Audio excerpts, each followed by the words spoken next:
Thomas Alva Edison, que fue un gran inventor, en su tiempo intentó fabricar algunos aparatos para poder lograr esta comunicación, ya que durante la Guerra Mundial, digamos por allá en los años 30, 40, por ahí finales de los 30, principios de los 40, ya existían algunos registros en los que se empezaban a utilizar equipos de radiocomunicación en la guerra, y en esos mismos equipos de radiocomunicación se lograban escuchar voces que no pertenecían, lógicamente, a las frecuencias que estaban ellos utilizando.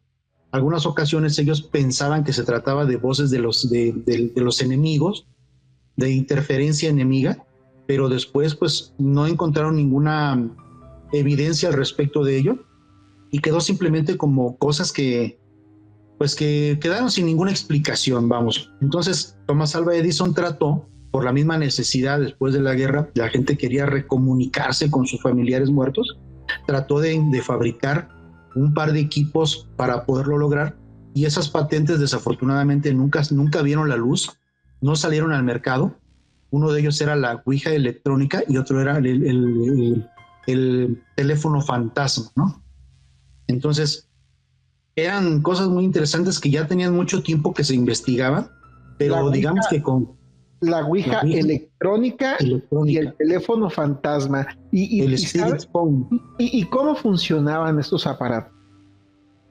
Mira, en realidad no recuerdo muy bien cómo es el funcionamiento de estos equipos, porque desafortunadamente nunca salió la patente. Solamente hay registros que él anunció que estaba trabajando en ello. Sin embargo, él tenía por ahí un pensamiento un poquito extraño en relación a estos espíritus, vamos a llamarles de una forma, espíritus, cómo es que se comunicaban. Él pensaba que se trataban de pequeñas seres vivos, como digamos una especie de bacterias, que todas juntas conformaban el alma, el espíritu, y que era a través de ellos que se podía lograr la comunicación. Pero en realidad, te digo, desafortunadamente nunca vieron la luz esas patentes, y se quedó, sin embargo, ahí muy interesante porque, bueno, fue, digamos, los primeros pasos que dio la transcomunicación, y con Frederick Jurgenson, digamos, de forma oficial comienza el estudio, y para todas las personas que piensan que este tipo de temas solamente se le da tratamiento a través de personas que no tienen estudios, que no hay científicos que avalen este tipo de fenómeno, te quiero comentar que los transcomunicadores o las personas que llevaron a cabo el ejercicio de la transcomunicación, el estudio oficial de la transcomunicación, fueron todos ellos personas de ciencia, todos ellos. Independientemente de que Frederick Jurgenson era cineasta, era documentalista, era antropólogo, era historiador, bueno, tenían varias actividades, hubo un ingeniero que se llamaba Konstantin Raudiv, y Konstantin Raudiv se interesa mucho en el trabajo de Frederick Jurgenson, y junto a él son los que difunden a través del mundo el fenómeno. Y fue tanto el auge que tuvo, el empuje que le dio el ingeniero Konstantin Raudiv, que era un ingeniero en electroacústica, se llegaron a llamar también las voces de Raudiv. En vez de psicofonías eran las voces de Raudiv. Entonces así fue de grande la importancia. Y digamos que ya en el año de 1985, ya en Europa, pues era un auge tremendo, la gente ya era muy aficionada a grabar este tipo de voces de psicofonías. Y en Alemania, un radiotécnico que se llamaba Klaus Schreiber, el señor Klaus Schreiber, ya es aficionado de grabar psicofonías, ya es aficionado de usar estas técnicas, y desafortunadamente pierde a su hija mayor en un accidente automovilístico. Su hija se llamaba Karen. Entonces, él se obsesiona de alguna forma, el mismo dolor, el mismo duelo de haber perdido a su hija, algo tan importante para él. Adelante, Rafita. Perdón que te interrumpa. ¿Karin Tray? No, pero de hecho hay varias, okay. Hay varias personas en el medio. Prosigue.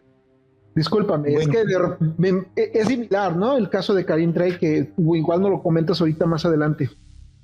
Sí, de hecho, hay varias personas que tienen más o menos el mismo nombre. Por ejemplo, podemos después comentar, Gary Galka también perdió a una de sus hijas y se llamaba también igual.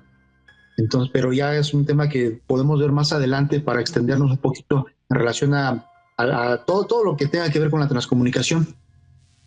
Y bueno, el señor Klaus Schreiber se obsesiona en tratar de comunicarse con su hija, y aquí la historia es muy interesante y da un vuelco tremendo, porque la historia nos cuenta que fue a través de las psicofonías que el señor Klaus Schreiber recibe las instrucciones de cómo puede comunicarse con su hija a través del monitor de una televisión, es decir, poderla ver directamente en el monitor de la televisión a su hija muerta, y recibe las instrucciones de cómo diseñar este sistema a través de las psicofonías. Así de interesante es. Entonces el señor Schreiber inventa el sistema que el día de hoy llamamos el sistema de retroalimentación de Klaus Schreiber. Y de esa forma nacen las psicoimágenes. Entonces, estas dos cosas, las psicofonías, por un lado, la grabación de sonidos en una cinta magnetofónica, y por el otro lado, el fenómeno de poder ver a estas entidades o a estos mundos paralelos, estos mundos, no sé cómo llamarles, dimensionales, a través de la pantalla de un monitor.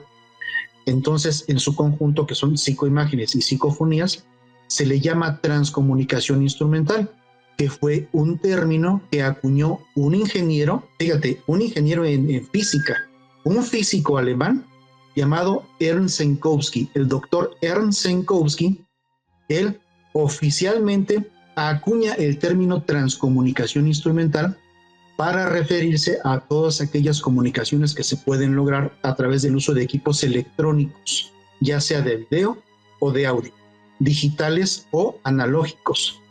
Así es como nace el término. Y por ahí también en los años 80 en Estados Unidos hay una señora que también es una persona muy importante en el tema, que se llamaba Gloria Stepp.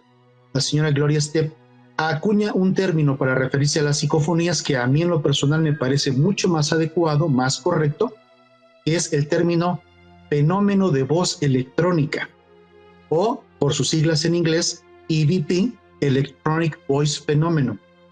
Entonces, podríamos decir que se le conoce como psicofonías, pero para mí, en lo personal, un término más correcto sería el fenómeno de voz electrónica. ¿Ok? Y hoy en la actualidad, bueno, pues este fenómeno ya obviamente abarca otro tipo de sistemas físicos, no necesariamente electrónicos. En su origen sí, deben de ser aparentemente equipos electrónicos, pero el día de hoy se utilizan muchas otras técnicas y en donde siempre está de por medio un sistema físico que sirve como puente de comunicación entre el operador, que en este caso sería el transcomunicador, y las supuestas entidades que desean establecer la comunicación. Siempre existe de por medio un sistema físico que se convierte en una especie de unidad, digamos, simbiótica, vamos a decirlo así, una simbiosis entre el experimentador o transcomunicador y las entidades que se quieren comunicar con nosotros. Más o menos así es como funciona. Sí, como una especie más bien de sinergia. Así es. Sabes que, bueno,